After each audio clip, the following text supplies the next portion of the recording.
इस वीडियो में हम चैप्टर 8 और एक्सरसाइज 8.1 का क्वेश्चन नंबर 10 देखेंगे। 10 मोस्ट इंपॉर्टेंट क्वेश्चन है, बहुत ही अच्छे, आप कॉन्सेंट्रेशन से देखिएगा इसको। In triangle P Q R right angle at Q, एक ट्राइंगल कंस्ट्रक्ट करिए, बना लेते हैं और क्यू को फिक्स करिए 90 पर अकॉर्डिंग टू द क्वेश्चन, ऐसा कहा गया। अब आपकी चॉइस है कि कौन सी वैल्यू आपको किस जगह रखनी है। पी वैल्यू देखिए, मैं साइन पी देख रहा हूँ, कॉस पी और टेन पी। मेरे लिए इजी ये होगा कि मैं पी को यहाँ फिक्स करूँ, मेरी कैलकुलेशन इजी हो जाएगी, क्योंकि बेस हो गया परपेंडिकुलर और ये हाइपोट। यहाँ रखता मैं पी को तो मुझे उल्टा दिखता, यहाँ से बेस दिखता परपेंडिकुलर, ये हाइपोट, और मैं कंफ्यूज भी हो जाता हूँ ज़्यादा। तो आपके लिए मैं ऐसा कह रहा हूँ, ये आपके लिए बेस्ट चॉइस है। जो भी एंगल पूछेगा सबसे पहले क्वेश्चन पढ़ो और फिर यहाँ देख ले एंगल कौन सा कहाँ सेट करना है। तो पी को यहाँ सेट किया है। अब पी क्यू की वैल्यू मुझे 5 गिवन है, 5, और इन दोनों लाइन का sum P R plus Q R वो 25 है। सर मैं इसको ब्रेक तो कर नहीं सकता। अब मैं कैसे करूं कि ये वैल्यू 25 में से ये कितनी होगी और ये कितनी होगी, ये तो मुझे नहीं पता, क्योंकि दोनों का एक साथ सम दिया गया है। तो उस सम से मैं एक छोटी सी टेक्निक इसमें लगाता हूं कि मैं किसी एक को लेट कर लेता हूं कि सपोज करिए कि मेरी वैल्यू पी आर एक्स है। लेट पी आर मैं लेट कर लेता हूं कि मेरे पास एक्स सेंटीमीटर है, तो मैंने इसको लिख दिया एक्स। अब आप जानते हैं यदि मुझे ऐसा गिवन है तो P R Q R is equal to 25। तो पी आर की वैल्यू तो मेरे पास एक्स है, तो सर मैं क्यू आर अब इजीली बता पाऊंगा। तो क्यू आर इक्वल टू हो जाएगा 25 माइनस एक्स। तो ये मेरे पास आ गया 25 माइनस एक्स। अब क्वेश्चन को अच्छे से समझते हैं, क्या गिवन था, क्या फाइंड आउट करना था। सर मुझे निकालना था साइन पी। तो साइन पी के लिए पी बी और ये एच एच बी लिखिए पहले, और साइन पी की वैल्यू आप बताएंगे पी अपॉन एच। तो ये पी है और ये एच है। सर क्या बता पाएंगे, इसमें तो एक्स वैल्यू है, ना आपको पता है ना मुझे पता है अभी। तो इसलिए हमें इस क्वेश्चन को सॉल्व करना पड़ेगा कि जब तक मैं एक्स की वैल्यू फाइंड आउट ना कर लूँ, मैं आपको साइन पी की वैल्यू, कॉस पी की वैल्यू नहीं बता पाऊंगा, ना 10 बता पाऊंगा, क्योंकि इनके इसमें एक्स इन्वॉल्व है। तो एक्स को सिंप्लीफाई करते हैं फर्स्ट, पाइथागोरस थ्योरम लगा दें। इन triangle P Q are, P Q are, Q 90 degree है, और यहां हमने यूजिंग, हम पाइथा की बात कर रहे हैं यहाँ, और ये थ्योरम हो गया। थ्योरम हाइपोट का square P R square P Q plus Q are square. रखिए वैल्यू सभी की। पी आर की value x, P Q value 5 और क्यू आर की वैल्यू 25 माइनस एक्स का होल स्क्वायर।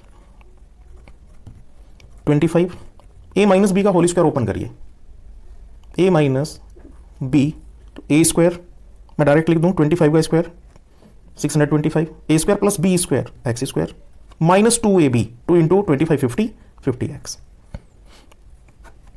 सेम है, साइन सेम है, सेम वैल्यू है, इक्वल टू के साथ रखिए, कैंसिल। इसमें ऐड कर लें इसको, इसे इधर ले आइए क्योंकि यहाँ 0 बचेगा आप, और ये इधर जाएगा तो पॉजिटिव वैल्यू देगा 50x और 650। अब आपके पास x की वैल्यू क्या है, जरा x की वैल्यू समझिए, और ये 50, कैंसिल, 0 से 0 कैंसिल है, और 5 नेक्स्ट लाइन में कट कर दीजिए। चलिए 5 1 जा 5 और 5 3 जा 15, 13 हो गया आपके पास x की वैल्यू। अब x की वैल्यू 13 है, यहाँ से यहाँ सिंप्लीफाई करते हुए आते हैं। तो अब एग्जैक्ट आप अपनी बात रखिए कि P R is equal to 13 centimetre हुआ सर, और मैं क्यू भी कंफर्म कर सकता हूँ। अब क्यू हो जाएगा आपके पास 25 minus 13 is equal to 12 centimetre.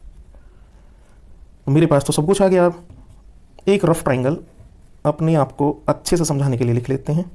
P पे एंगल बताना, पी सेट है 5 और क्यू आर की वैल्यू 12, ठीक है, और एक्स की वैल्यू 13। अब आप फाइंड आउट करिए सारी वैल्यू। टू फाइंड आप इसको फेयर भी लिख सकते हैं, ऐसा नहीं है। टू फाइंड के यहाँ आप लिख के चलिए और सारी वैल्यू निकाल दीजिए। टू फाइंड ये लिखना है साइन पी कॉस पी और टेन पी यहाँ लिखेंगे और नाउ से स्टार्ट कर देंगे। ये सपोज करिए आपने लिख दिया नाउ साइन पी की value P upon H, P 12 H 13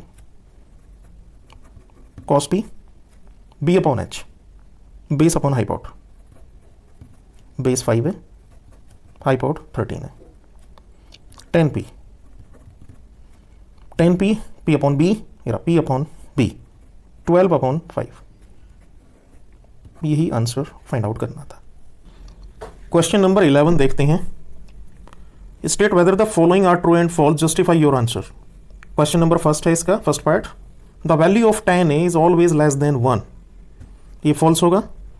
false क्यों होगा? उसने कहा कि tan A की जो वैल्यू है वह ऑलवेज, इस वर्ड को आप देखिए जरा, ऑलवेज लेस देन 1। नहीं, ज़रूरी नहीं है ऐसा, क्योंकि जब आप टेबल में देखेंगे 8.2 के अंदर तो टेबल आएगी आपके पास, उसमें tan की वैल्यू को आप फोकस करिएगा। tan 0 की वैल्यू 1, 30 की वैल्यू 1/√3, 45 1, 60 √3 एंड 19 नॉट डिफाइंड। इसने कहा कि लेस देन 1 ऑलवेज, नहीं है ऐसा। ये देखिए ये क्या है, लेस देन 1 तो नहीं है ये tan की वैल्यू ऑफ tan, और √3 भी लेस देन 1 नहीं है। क्यों? क्योंकि √3 की वैल्यू 1.732 समथिंग होती है, इसलिए ये फॉल्स है। सेकेंड पार्ट देखते हैं, sec 12/5 for some value of A true है या फॉल्स है? यह रिजल्ट ट्रू है। अब ट्रू क्यों है ये? सेक की टेबल में जब आप जाएंगे 8.2 में तो वह वैल्यू 0 पर 1, 2 अपॉन √3, √2, 2 और इनफाइनाइट वैल्यू। इसका मतलब ये वैल्यू ग्रेटर देन 1, मैं रीड कर रहा हूँ उसको कि ग्रेटर देन 1 है, तो यहाँ सभी वैल्यू ग्रेटर देन 1 2 हैं। नेक्स्ट वाला नंबर थर्ड, कॉसी के लिए बात कर रहा है, quotient of angle A used abbreviation. तो एब्रिएशन मतलब थर्ड पार्ट फॉल्स, क्योंकि डायरेक्टली वह कोशिएंट ऑफ एंगल ए से कुछ नहीं है, डायरेक्टली उसका आंसर कॉस ए है। थर्ड पार्ट फॉल्स है इसका। Fourth, cot A is the product of cot and A, no ये फॉल्स होगा। फोर्थ वाला फॉल्स क्यों है? क्योंकि कॉट ए एक सिंगल वैल्यू है, कॉट ए ऐसा नहीं पढ़ा जाता है ये कि आप लिखते हैं कॉट और फिर लिखते हैं ए, तो कॉट ए एक सिंगल वैल्यू में कंसिडर होता है। Number fifth, sine theta equal to 4/3 for some angle theta. यदि आप इसको डिवाइड करते हैं तो ये 1 पॉइंट समथिंग आएगा, मतलब 1 से ग्रेटर, लेकिन साइन की जो वैल्यू होती है वो 1 से ग्रेटर हो ही नहीं सकती। आप टेबल देखिएगा फिर, साइन 0 पे, ये देखिए 0 एंगल पे 0 वैल्यू, 30 पे 1/2, 45 1/√3, 60 √3/2, 91, लेकिन ये 1 से ग्रेटर नहीं है, क्योंकि साइन की वैल्यू इक्वल टू 1 होगी, अदरवाइज लेस देन 1, तो इसलिए ये फॉल्स है।